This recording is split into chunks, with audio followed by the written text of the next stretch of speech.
The following program, The Russ Belville Show, is intended for responsible adults only. We advocate to the repeal of marijuana prohibition for adults. We discuss the science, culture, and controversy about America's marijuana laws. We do not advocate any illegal activity and encourage all listeners to learn their state and federal marijuana laws. Opinions and claims made by guests and advertisers on The Russ Belville Show are their own, and The Russ Belville Show cannot be held legally responsible for their validity or reliability. Viewer discretion is advised. You take a seed, you plant it, you grow it, you dry it, you roll it, you smoke it.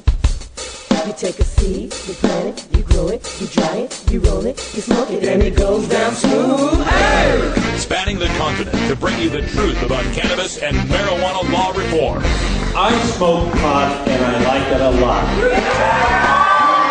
From the promise of legalization. And I think that we need to rethink and decriminalize our marijuana laws. To the agony of prohibition. One major responsibility is to encourage people to use less drugs. The Russ Belville Show, the voice of the marijuana nation. Yeah, I hear you had a question for me. Now, here's your host, Radical Russ Belville. All right, good day, Tokers and Tokettes, and welcome. It is Wednesday, August 14th, 2013, and it's got to be 420 somewhere in the world. It's also the last day of our tour here of Southern Florida. We've been here in Miami Springs since last week. We got to go to Sarasota and West Palm Beach and Miami Beach and Port St. Lucie. So we've been all over the state. Big thanks to our supporters who make that happen. And you can help us keep this kind of cannabis journalism, daily cannabis journalism on the air. Just visit 420radio.org. Look for the button on the top that says donate to support 420 Radio, and you can become a VIP member. We're just like public radio. So if you like what you hear, please help support this. If you can afford $10 a month, that'll help keep it free for the people that can't afford it. So that's our mission here. We're a nonprofit. Our idea is to get this information out to as many people as possible. All right, on today's show, all sorts of amazing breaking news in the 420 Radio News headlines about New York City stop and frisk and Oregon, my beloved home state. The governor has signed the dispensary bill. We've got legal dispensaries now in the state of Oregon. We'll tell you more about that in Behind the Headlines as well. For our daily Toker tunes today on Irie Wednesday, I had a note that came through my email from a fella out in Europe who wants to be our new Irie Wednesday music editor, and I just got lost in all my, going back and forth across the continent. So I hope he's out there. I hope he's listening. I hope he's still interested, because we could really use an Irie Wednesday editor, someone with great reggae knowledge. He made a suggestion that I play an Ika Mouse tune, so I'm going to play Ika Mouse today, a song we've got in our library called Sensi Party. Also on the show today, Ivan Goldman, the author of the book Sick Justice, is here to talk about our corrupt justice system, our prisons for profit, our over-militarization of the police force, our DEA getting spy information on small-time drug cases. All of that's coming up in our Reformers Reader. And then at the end of the show, time for a radical rant. I've got to take on Dr. Christian Thurstone, the rehab doctor that you saw in that weed documentary on CNN. He's saying the other doctors in the documentary aren't true experts. Oh, really? We'll take a look at that and do some heavy-duty 6-point debunking when we come back. It's the Russ Belville Show. We're live from Miami Springs, Florida. We're right back after this.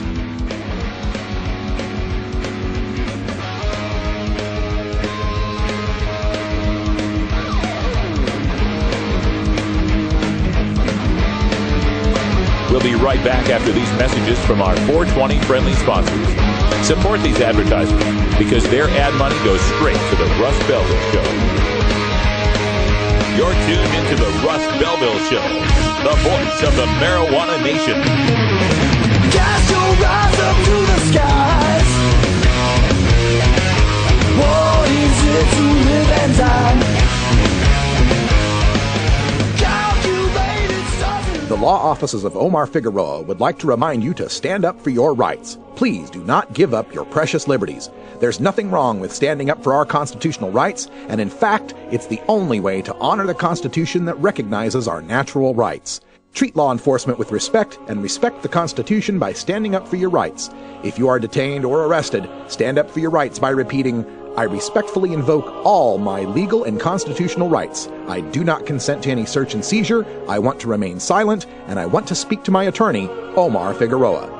Omar Figueroa has more than a decade of experience in federal and California courts and graduated from Yale University, Stanford Law School, and Trial Lawyers College. Please contact the law offices of Omar Figueroa at 415-489-0420 or 707-829-0215 or on the web at www.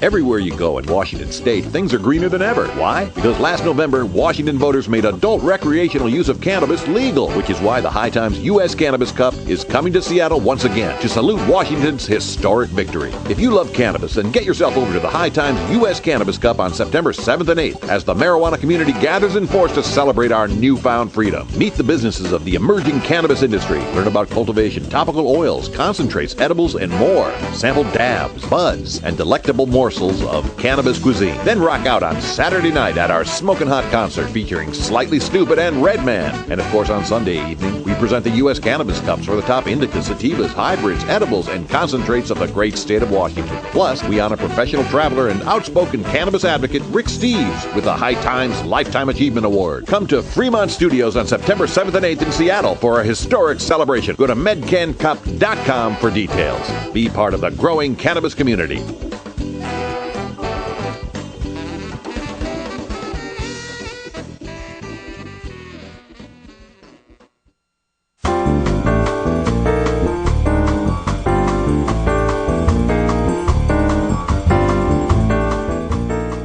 Now it's time for your 420 radio news for Wednesday, August 14th, 2013. I'm Russ Belville. Judge rejects New York stop-and-frisk policy from the New York Times. A federal judge ruled on Monday that the stop-and-frisk tactics of the New York Police Department violated the constitutional rights of minorities in the city, repudiating a major element in the Bloomberg administration's crime-fighting legacy. Judge Shira A. Scheindlin found that the police department resorted to, quote, a policy of indirect racial profiling, end quote, as it increased the number of stops in minority communities. That has led to officers routinely stopping black and Hispanics who, quote, would not have been stopped if they were white, end quote. The judge called for a federal monitor to oversee broad reforms, including the use of body-worn cameras for some patrol officers, though she was not ordering an end to the practice of stop and frisk. Mayor Michael R. Bloomberg angrily said, quote, you're not going to see any changes in tactics overnight, end quote. John Kitzhaber, governor of Oregon, signs medical marijuana law. This from OregonLive.com. Oregon Governor John Kitzhaber this morning signed a bill legalizing medical marijuana retail establishments. The law, which moves Oregon's booming medical marijuana industry into the mainstream, creates a registry of businesses that sell the medical marijuana. Patients have long sought retail access to cannabis, arguing that state rules, grow your own or have someone do it for you, are unrealistic. The law comes a year after an investigation by the Oregonian that showed scant state regulation of medical marijuana allowed widespread diversion to the black market. Oregon joins a dozen other states that allow medical marijuana dispensaries or retail outlets.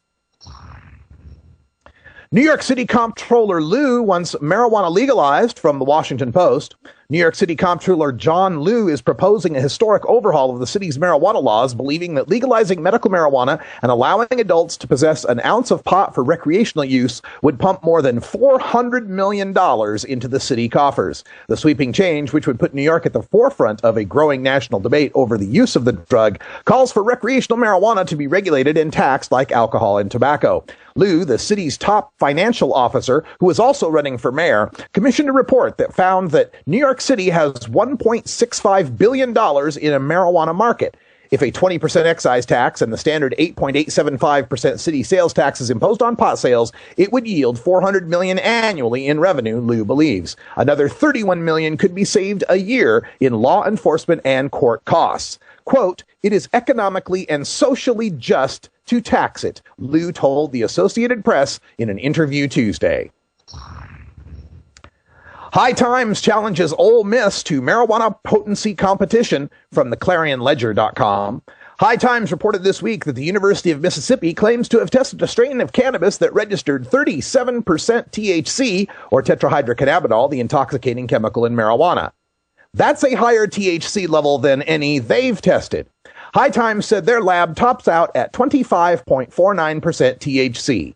High Times writer Danny Danko said, quote, "No strain we've tested has ever come close to 30% THC. So we'd like to challenge the University of Mississippi to reveal the method and results of their testing, or at least tell us the name of the strain with the 37% THC so that we can further study it," end quote. The magazine also invited the university to enter the Seattle Cannabis Cup September 7th through 8th to compete with other high-potency strains.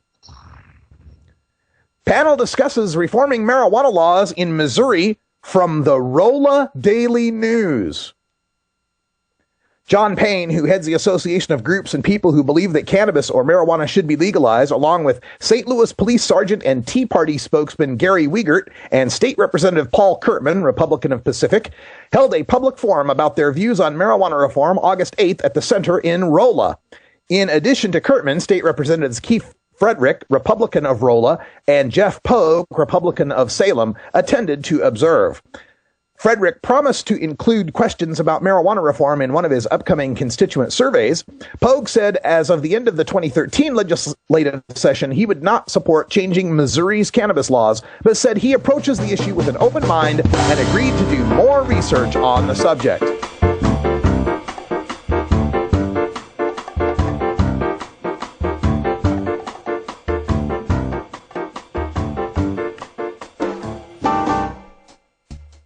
This has been your 420 Radio News for Wednesday, August 14th, 2013. I'm Russ Belville. When we come back, we go behind the headlines to take a look at the bill just passed in Oregon, signed in Oregon, that legalizes medical marijuana dispensaries in the state. How do its fees compare with other medical marijuana states? Also, a preview of 420 Radio at the Seattle Hempfest. You're listening to The Russ Belville Show on 420radio.org. We'll be right back after this.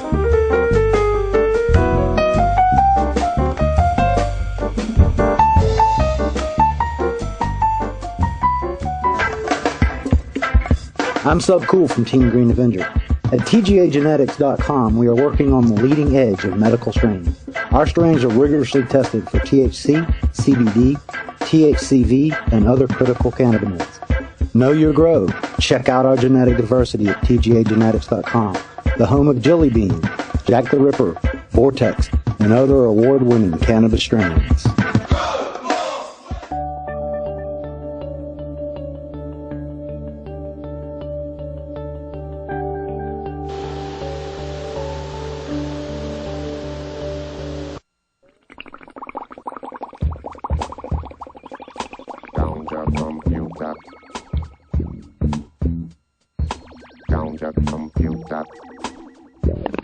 Warning. Hits taken on this show are larger than they appear. Do not try this at home. These people are professionals. Or at least they pay me to say that. Welcome back, everybody. Time for us to go behind the headlines, and I'm so excited for my home state of Oregon, where the dispensary bill that passed earlier has now been signed this morning by our Governor John Kitzhaber.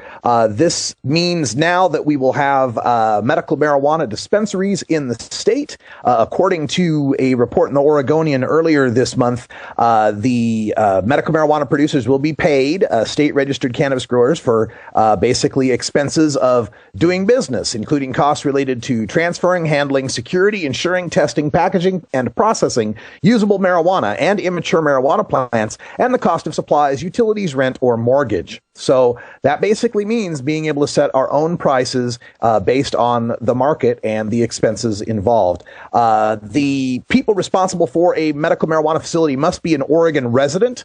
People convicted of a felony for manufacturing or delivery of controlled substances are prohibited, which is a little annoying that the people who were getting the medicine to the patients and got caught can't now do it legally but we tend to see this when these kind of laws are passed. We have inspection. The Oregon Health Authority can perform inspections at any time, according to this law. And let's see, law enforcement can verify the registry information. The Oregon Health Authority will be charging $4,000 a year. And this leads me to a Twitter conversation that I got in with the reporter from the Oregonian, Noelle Crombie, and she asked me whether or not this was a reasonable fee. $4,000 for a medical marijuana dispensary. And my first thought was, well, reasonable compared to what? Reasonable compared to opening up any other business? I don't know. I don't know what a reasonable fee is for that, but I can look up what the fees are in other medical marijuana states. In Colorado, for example, the fee for opening up the smallest size of dispensary is $7,500. In the law they just passed in Illinois, it's a $5,000 application fee, non-refundable, and then if you're accepted, another $20,000 fee on top of that. In Arizona, it's about a $5,000 fee. So as far as the fees go, I suppose Oregon's is pretty reasonable at $4,000. But again, what is reasonable when your only other alternative is state police busting your business? You know, it's kind of like the mob protection racket. You know, a nice business you got there. It'd be a shame if anything should happen to it. You're going to pay whatever the protection money is. So $4,000, going to have to ask someone who's opening up a dispensary. I don't think it's an exorbitant fee. You know, the medical marijuana will pay for that fee many, many times over. Another aspect that we want to make sure people know is that they expect the registration fees to generate $900,000 in the first 2 years. It will only be open to Oregon medical marijuana patients. You'll have to have an Oregon card, of course. And the law restricts these facilities from operating within 1,000 feet of a school or 1,000 feet of another facility. They may only operate in a farm or commercial zone, but can't be in the same location as a medical marijuana grow site. It does not block municipalities from adopting their own ordinances on medical marijuana outlets, and the officials are expecting to register 225 outlets in the first 2 years. So that's our Oregon medical marijuana bill that passed. We'll have more information on that. Oregon now joins Arizona, Colorado, New Jersey, Maine, New Mexico, Rhode Island, Vermont, and Washington, D.C. with licensed cannabis dispensaries that are up and running. This according to Paul Armentano at Normal. California dispensaries are not licensed by the state, and similar dispensaries are soon to open in Connecticut, Illinois, Massachusetts, Nevada, and New Hampshire. All right, before we end this segment, of course, I want to preview our upcoming shows. Coming up tomorrow, we've got a 1-hour special sit-down interview with Robert Platshorn. That's right, Bobby Tuna, America's longest-serving marijuana prisoner, did 29 years in the pen. Now he's with thesilvertour.org and his infomercial, Should Grandma Smoke Pot? We're going to talk to him in his home in West Palm Beach, Florida, and you'll get to see the whole hour interview tomorrow because I'll be traveling and setting up at the Seattle Hempfest, the 22nd Seattle Hempfest, the first one to exist where adult possession of marijuana is completely legal. It's 1.6 miles of park. It's 6 stages. It's 3 days. It's 200,000 cannabis consumers that will be celebrating freedom. And I have a feeling we're going to break all attendance records now that marijuana is legal, thanks to I-502. There's a lot of 420 representation that will be there. I will be speaking twice and appearing in a Hemposium panel on social media. Our own Herb Thrasher will be speaking. Also, Sharon Ravert from our chat room, Georgia Mom from Marijuana, helped set up our Listen to Your Mother segment. She will be there at Seattle Hempfest speaking as well. Plus, many people who've been on 420 Radio, our good friend Ngaio Beelam will be there. Jody Emery will be there. David Bronner will be there from the Hemp Soaps.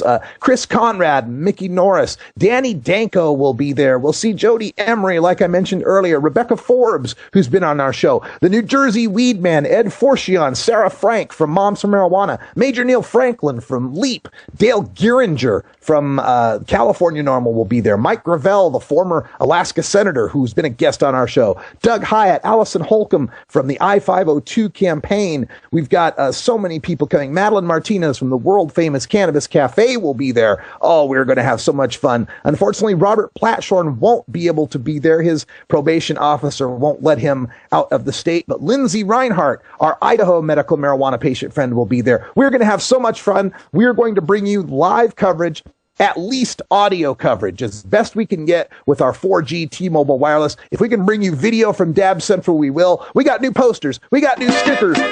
We got so much swag. You got to show up and get some of it. We got Herb Thrasher stickers. We got Big Daddy Fink stickers. We got Russ Belville Show stickers. We got pins. You got to show up. Dab Central, Seattle Hempfest. I'll see you there. Oh, have you ever met that funny reefer man? A reefer man.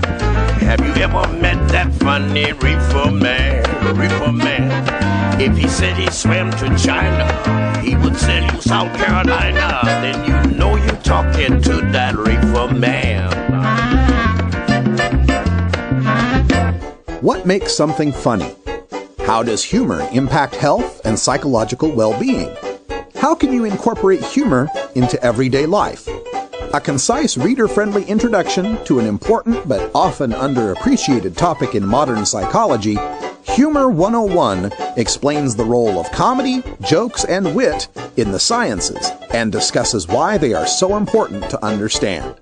Psychology professor Dr. Mitch Earlywine draws from his personal experiences in stand-up comedy to focus on how humor can regulate emotion, reduce anxiety, and diffuse tense situations, expose pretensions, build personal relationships, and much more.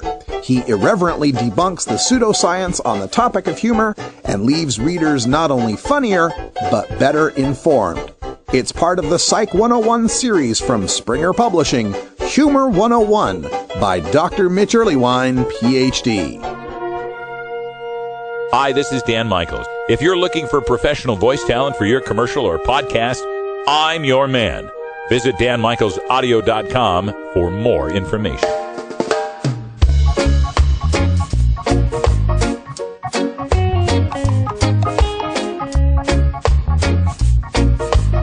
Everyone knows music and marijuana go together, so let's wind up our 20 after break with the Russ Belville Show's Daily Toker Tunes, the best in pod-safe 420 music from around the web. Today is Irie Wednesday, featuring reggae, ska, and other world music genres.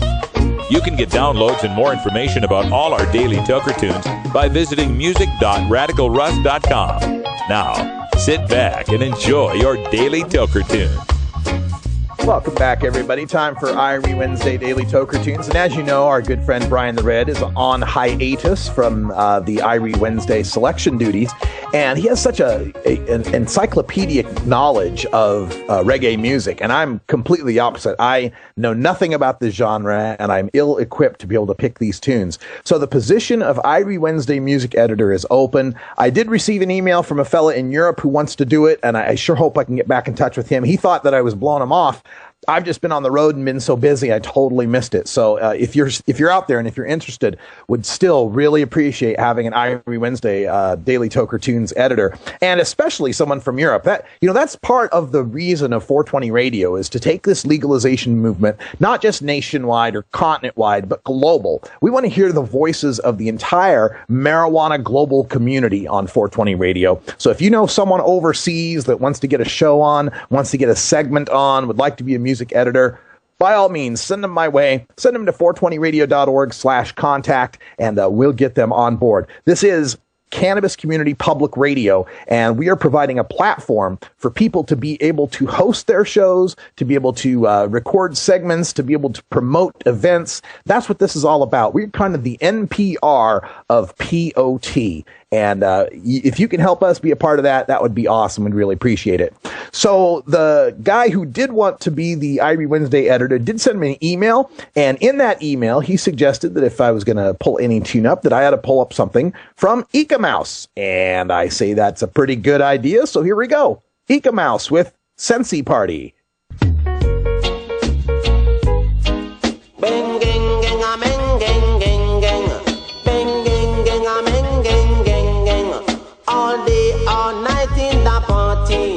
Everyone smoking sensi mina. They me sight in another corner. The naughty dreading dust a rock with them daughter. Bang gang gang a bang gang gang gang. Bang gang gang a bang. Some a take it like a feed them dinner. Some a take it like a feed them lunch. Some a take it like a feed them breakfast. Everyone under sense in me now. Bang gang gang a bang gang gang gang. Bang gang gang a bang gang gang gang. Them say a sensey party. Everyone a jump like them arty. Here come the naughty dready. Some of them say him name Freddy. Him say him smoke sensey long time already. Hey, bang gang a bang gang gong gang. Bang gang a bang gang gang gang. Here comes that Jamaican daughter. The girl does a chat patois. Hey, Lord of God, party sensey me nyasa. Hey, bang gang gang gang gang gang. Bang gang gang gang gang gang.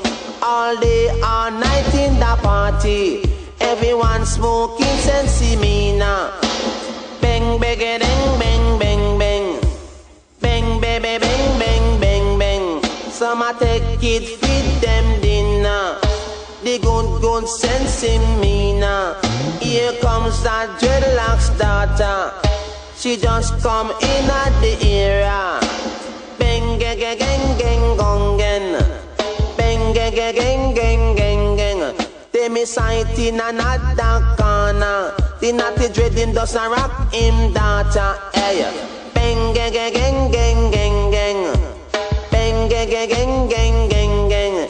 Here comes that Jamaican girl son. The girl does a chat pure patois. Lord of God when they sensey me nyasa. Bang gang gang gang gang gang gang. Bang gang gang gang gang gang gang. Bang gang gang gang gang gang gang gang. Hey, bang gang gang gang gang gang. All day, all night in the party. Everybody does a jump so arty. Everybody them feeling mighty. Bang gang gang gang gang gang gang. Everyone does a smoking sensey.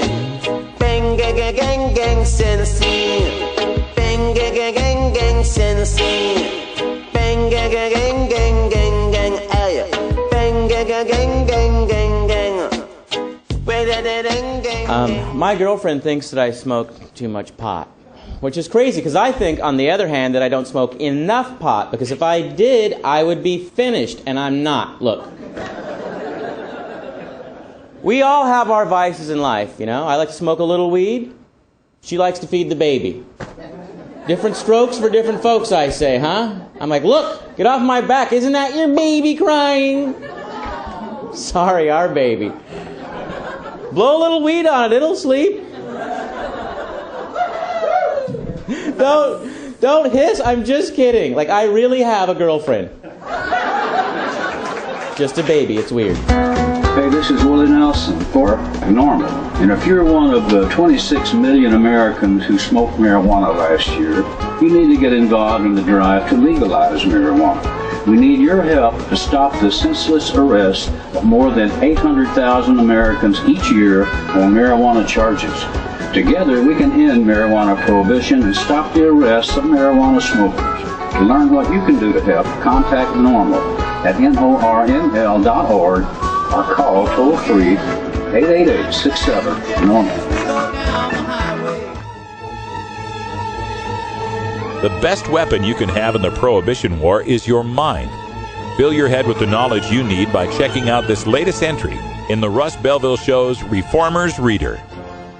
All right, welcome back, everybody, and really excited to have our next guest on the program. It is Ivan Goldman. He's the author of a book called Sick Justice, and given some of the stories we've been covering here on 420 Radio, we couldn't have had a better guest to get on here. Ivan, welcome to the show. Thank you, Russ. Good to be here. So glad to have you here. You know, the scandals that I'm referring to, of course, when we talk about the drug war, the most recent one to get ink in the New York Times and other papers, Reuters reported that the DEA was passing along all this spy information to local cops, and then local cops were covering up the original source of the tips in the investigation. Can you tell us how this drug war policing works and how they've been getting away with that for so long?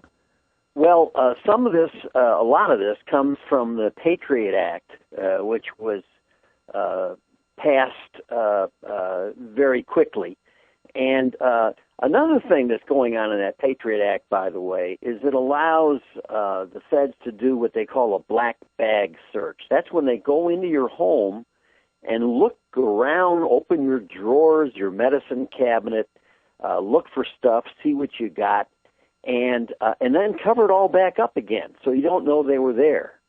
And the Patriot Act gave them the right to do this, and it turns out that something like about 99% of these black bag searches, and there have been hundreds, had to do with drugs. They had nothing to do with terrorism. Terrorism was less than 1%. So it all just ties together. When they get more power, they use it, and they're often using it in their cockamamie war on drugs. Well, even before the passage of the Patriot Act, the war on drugs has been used to decimate civil liberties, especially our Fourth and Fifth Amendment rights. You make note of the fact we've got 2.3 million people behind bars, 5% of the world's population, 25% of the world's prisoners. How much of that owes to prisons and policing for profit? Well, you can't separate it, but there is a very large, active lobby in favor of locking people up. There's money in it. It's not just the private prisons. They have only a small part of it, but all prisons have what they call vendors. People bringing in candy bars and people handling the telephone, the telephones for the prisoners, for which they pay roughly 10 times as much for a long-distance call as just about anybody else. And the prison guards, the bailiffs, the judges, the prosecutors, there are just thousands and thousands of people living off the war on drugs, and about half of our prisoners are in there for drug-related offenses. And it's I know I'm preaching to the choir here, but one thing we should always remember is if there's no victim, there probably wasn't a crime. And that's a good thing for us to remember. Well said. We're speaking with Ivan Goldman. He's the author of Sick Justice, Inside the American Gulag. It's available from Potomac Books and University of Nebraska Press. You can check out PotomacBooksInc.com for some information. And the other big story having to do with our sick justice system was Attorney General Eric Holder in a speech to the American Bar Association calling for reforms that might alleviate some of the mandatory minimum sentencing that goes on in these drug crimes. Do you take Holder at his word, given his previous promises on not enforcing medical marijuana laws and such? Well, I'm going to take it as a good sign. I was against the Iraq War, and a lot of people didn't figure out they were against the Iraq War until it had gone on, 2, 3, 4, 5 years. And then there were some people who said, no, they're no good. They were for the war, now they're against it.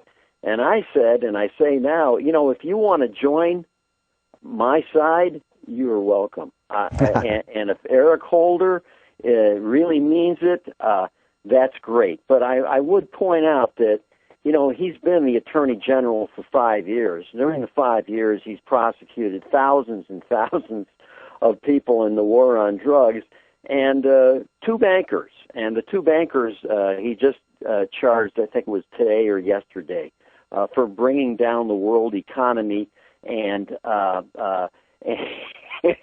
taking away the jobs, the homes, and the pensions of millions of people. 2 prosecutions.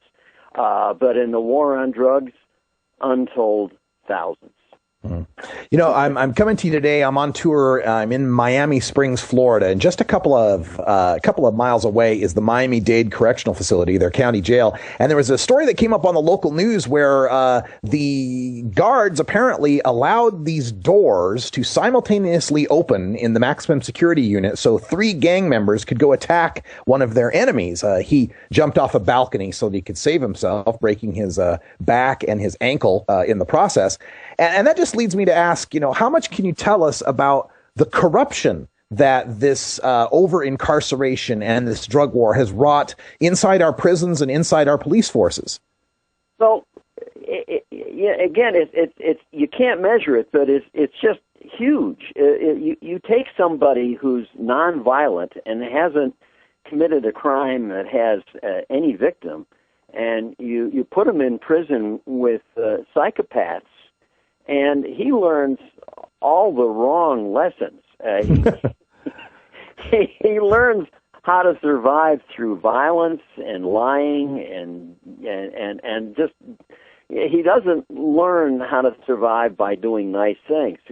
People who survive prison rather well don't make for good citizens. And guards all across America, we know this, we see this over and over, like this ugly story you're telling from Florida, where the guards sort of just let the worst of the worst dominate the prison.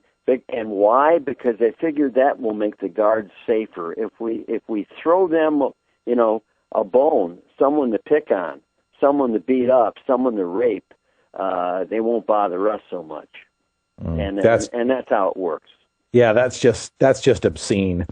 There's another point you make in this book, Sick Justice Inside the American Gulag, that I think is kind of the hidden side of this war on drugs, and it has to do with the mentally ill and how in the early 80s we saw the Reagan administration have mass closings of facilities for the mentally ill. At about the same time, we see an uptick in the imprisonment for drug crimes. So how can we address this mental health crisis, and how much does it play into this over-incarceration? Well, it also plays into the war on drugs, because a lot of these people who are mentally ill are self-medicating with something, and because they can't get treatment. If you think about it, we probably all know people who looked for treatment for something. Maybe it was substance abuse, maybe it was schizophrenia, and if you don't have money, you can't find the treatment. But there's always a jail cell open. You ever notice that? Mm-hmm. When they make an arrest, they don't say, well, hell, we don't have room in the jail, we're going to let you go home. No, they take you to jail. There's always a jail cell open. And so it is all related. It's just what we have is it's a punitive society. But Americans aren't really all that ugly and punitive, but somehow we've allowed this structure to build itself and maintain itself, and the people who are suffering from it are largely people we don't see because they're behind walls.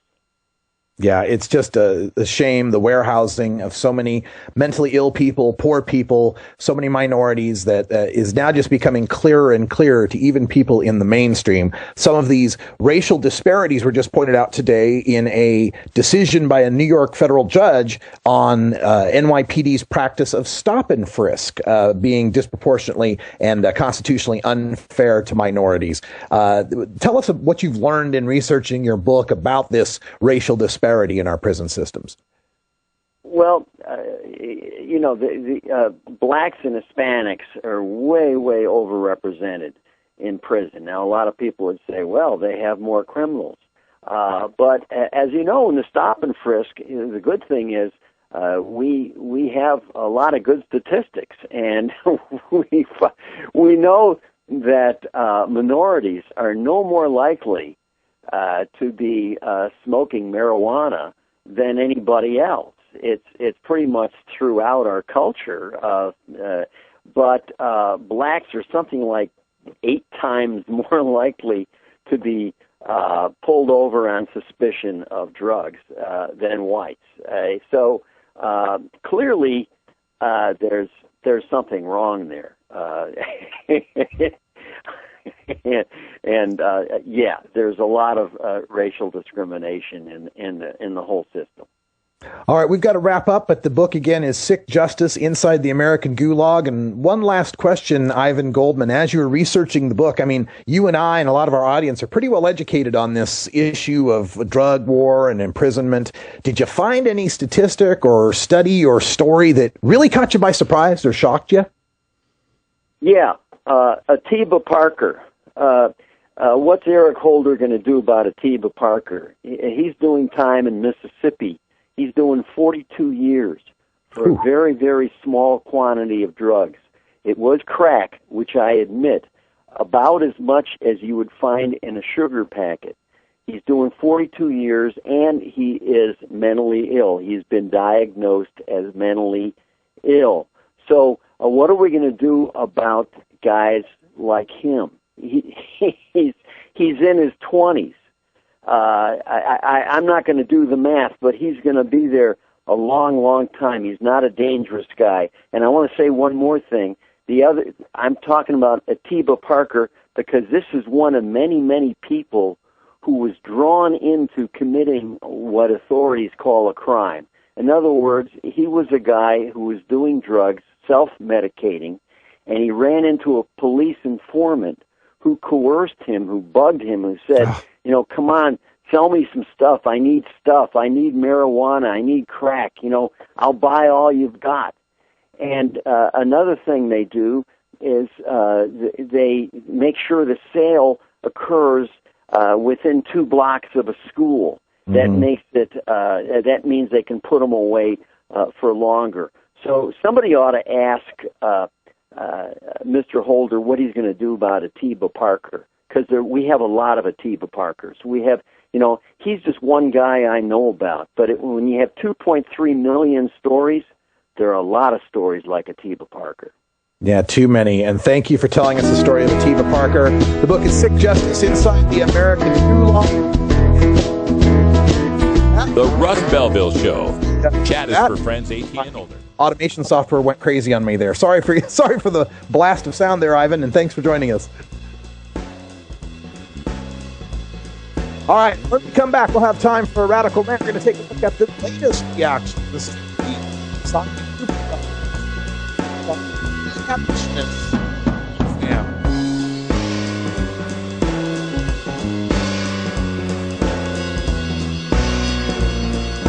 We'll be right back after these messages from our 420 friendly sponsors. Support these advertisers because their ad money goes straight to the Russ Belville Show. You're tuned into the Russ Belville Show, the voice of the marijuana nation.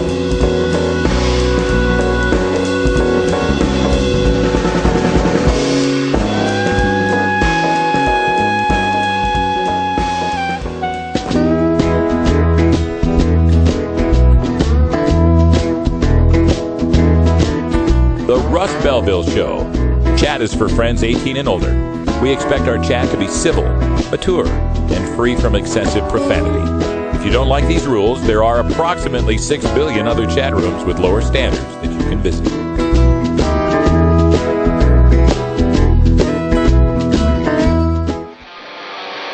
You want answers?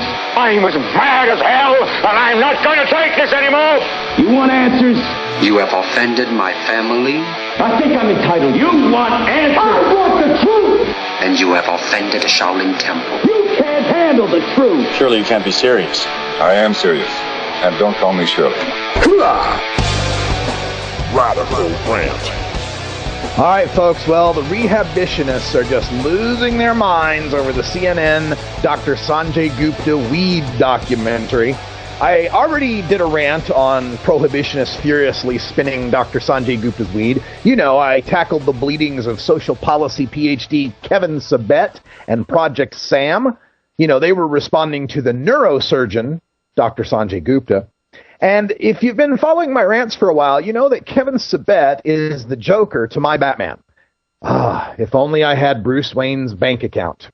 If so, then Dr. Christian Thurstone is the Riddler. He sort of looks like Frank Gorshin anyway.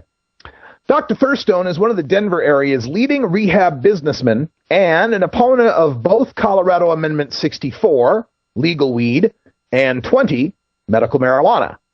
Because, the children! Now, normally, I try not to hurl too many stones at people with advanced degrees, from my college dropout house. I respect the talent, dedication, perseverance, and debt that it takes to get a PhD or an MD. But lately, I've noticed that some of the people like Dr. Sabet and Dr. Thurstone don't extend that same respect to their colleagues, some of whom have far more relevant experience and education in the fields of science and medicine. Sabet. The latest missive from Dr. Christian Thurstone is entitled, Riggs, What Was CNN Smokin'? Now, it loses points not only for hack use of a pop pun headline, but also for daring to impugn the credentials of the doctors, medical science doctors, in the Dr. Sanjay Gupta special, as he introduces a guest piece from his colleague, Dr. Paula Riggs. This is Thurstone writing, quote, Dr. Paula Riggs, a professor of psychiatry at the University of Colorado, is a true expert, not a self-proclaimed expert, in the research and treatment of marijuana addiction. She has extensive experience in clinical practice and research, and also peer-reviewed publications in the field. Unlike some of the sources Dr. Gupta and the CNN production team chose to feature at great length. Okay. Well, I've had the privilege of interviewing a couple of those doctors from the CNN Gupta special. That would be Dr. Carl Hart and Dr. Julie Holland on my radio shows in the past. And in preparing for these interviews, I have to research the resume of the people I'm interviewing. Now, I know they are both as loath to wave their CV around as any respectable professional would, so let me do it for them.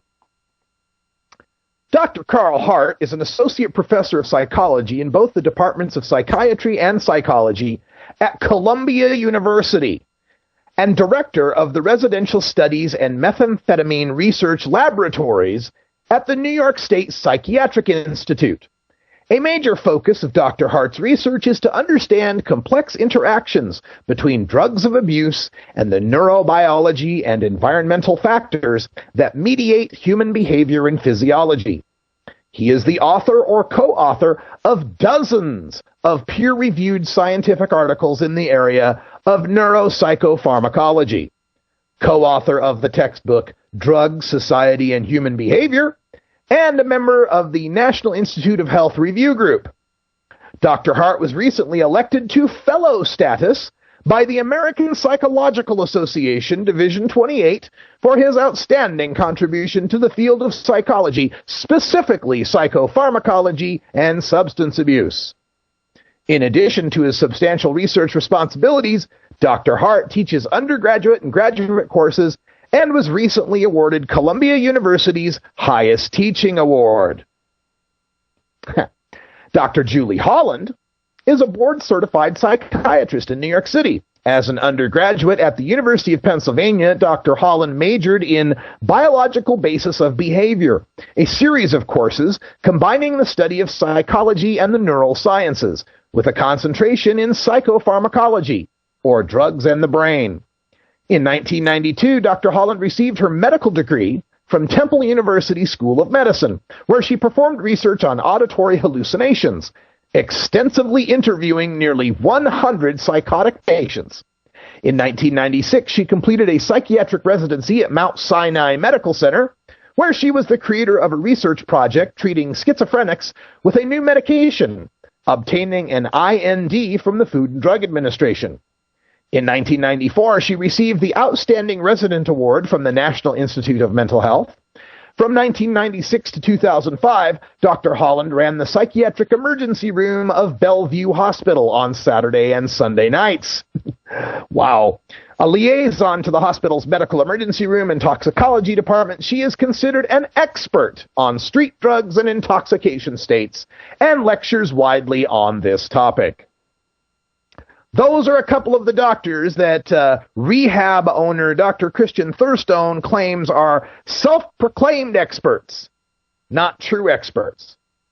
Now, I can't speak directly to the credentials of Dr. Alan Shackelford or any of the other doctors in America and Israel who were featured on the documentary, but I'm assured they are all well qualified to speak on the issue of marijuana.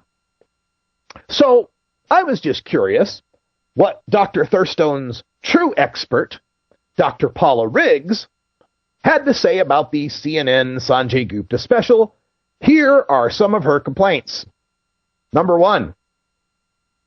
The documentary conveyed that habitual marijuana smokers were less impaired drivers compared to occasional smokers, based on CNN's anecdotal demonstration that included 2 individuals.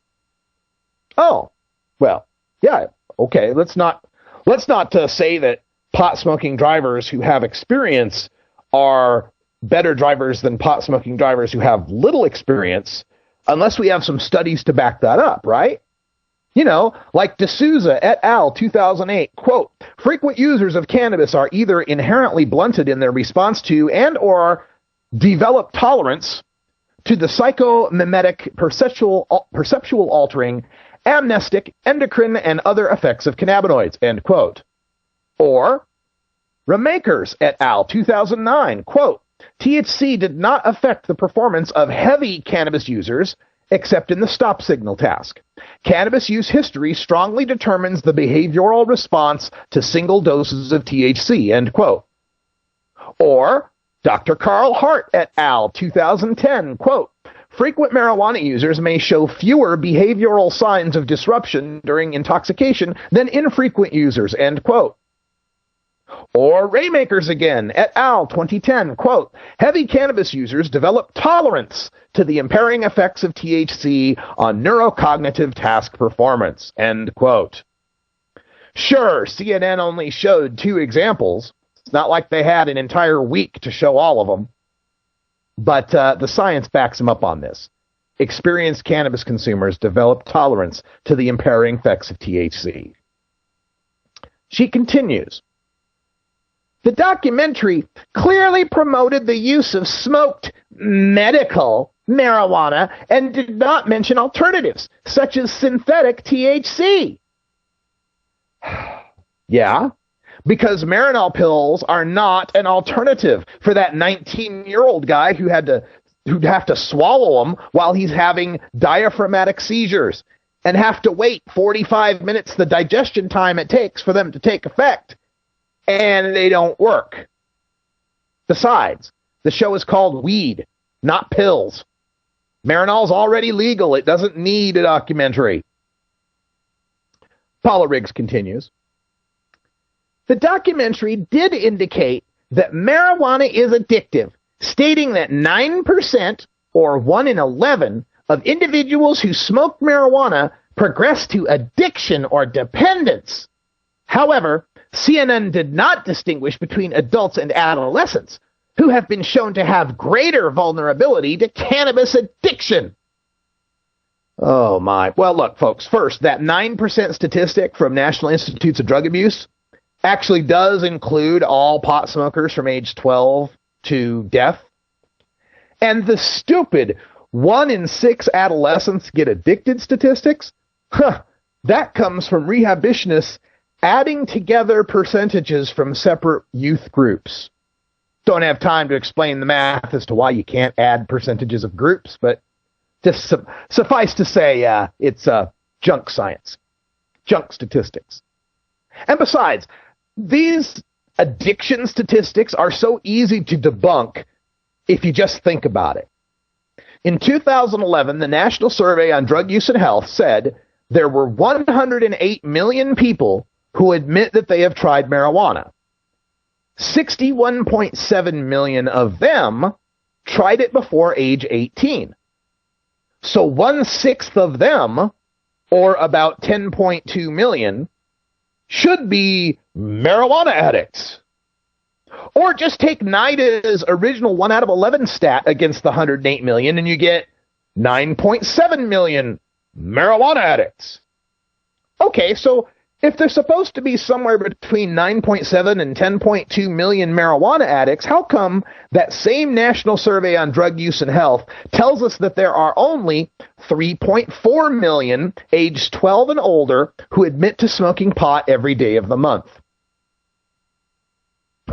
Well, look, if you want to get that figure of regular marijuana smokers up to 10 million of them, you have to include everyone who smokes pot 8 days a month or more. 8 days a month. That's twice a week. Also, consider that there are 30 million people who smoke pot annually. So Dr. Riggs is asserting that 1 out of 3 pot smokers is an addict? Well, yeah, I suppose if you count every person who smokes pot on the weekends as an addict. But crap, by that standard, we got to start worrying about all the alcoholics who are drinking beer on the weekends. She continues, 4. The documentary created confusion about the potential benefits of cannabidiol, also called CBD, versus the high THC content of most medical and recreational marijuana products. I was most concerned by the suggestion that cannabis may be neuroprotective. For example, build her brain. Oh, you mean that high THC that you mentioned was medically beneficial in the Marinol pills that you talked about in complaint number 2? Or the high THC content found in the herb that was being smoked by the 19-year-old with the diaphragmatic spasms? And as for build her brain, how about this study from Wolf et al. 2010 that concluded CB1 affected stages of adult neurogenesis that involve intermediate, highly proliferative progenitor cells and the survival and maturation of new neurons. The pro-neurogenic effects of CBD might explain some of the positive therapeutic features of CBD-based compounds, end quote. She continues, Dr. Riggs, although there are certainly individuals with medical conditions whose use of marijuana supports more research, the CNN documentary was scientifically imbalanced and irresponsible in suggesting positive health and psychological benefits for which there is little to no evidence. Yeah, other than what you saw with your own lying eyes. More research, she says, even though I was just able to find 23,997 studies on cannabinoids in the government's own PubMed database, dating as far back as 1938. Well, maybe that 24,000th study will finally convince her there's enough research. And her final complaint, the many positive claims of health benefits associated with medical marijuana were not balanced by the scientifically known health risks associated with marijuana use. Yeah, she goes there. She even includes that widely debunked 8-point reduction in IQ talking point. And she even goes so far as to compare it to, quote, a public health crisis comparable to the impact of environmental lead poisoning. Yeah. Marijuana use is as bad as lead poisoning. According to a 2002 study by Landrigan et al., lead poisoning cost U.S. healthcare $43.4 billion every year. And the World Health Organization notes that lead poisoning causes 1 out of 500 deaths every year. She then crusades for the children, you know, the juvenile delinquents that are sure to be born to pot-smoking moms, the toddlers who might accidentally eat a pot brownie, the teenagers on not your father's Woodstock weed who are damaging their brains, and the few chronic tokers who smoke themselves into a vomiting fit. Well, that clinches it. We better keep it illegal for adults whose brains have already developed, who are less likely to get addicted, and are able to pickle their livers with alcohol and blacken their lungs with tobacco because, you know, marijuana is bad for children. Well, look, while I enjoy wading in the minutia of all of these drug warriors, I've got a much simpler way for you to debunk them anytime. Whatever talking point comes out of their mouth, you just respond with, oh, so that's why we need to continue wasting law enforcement resources on imprisoning cannabis farmers and marijuana dealers. Oh, that's why adults who smoke pot must be forced into rehab with piss tests at the threat of jail. God, from the way they complain, you'd think they were proposing blunt wraps and a dime bag in the school lunch. That's all the time we got, folks. I'm Radical Russ. Thanks for joining us. Bobby Platshorn, 1 hour tomorrow special, and Seattle Hempfest on Friday. We'll see you there. Until next time, take care of each other, talkers.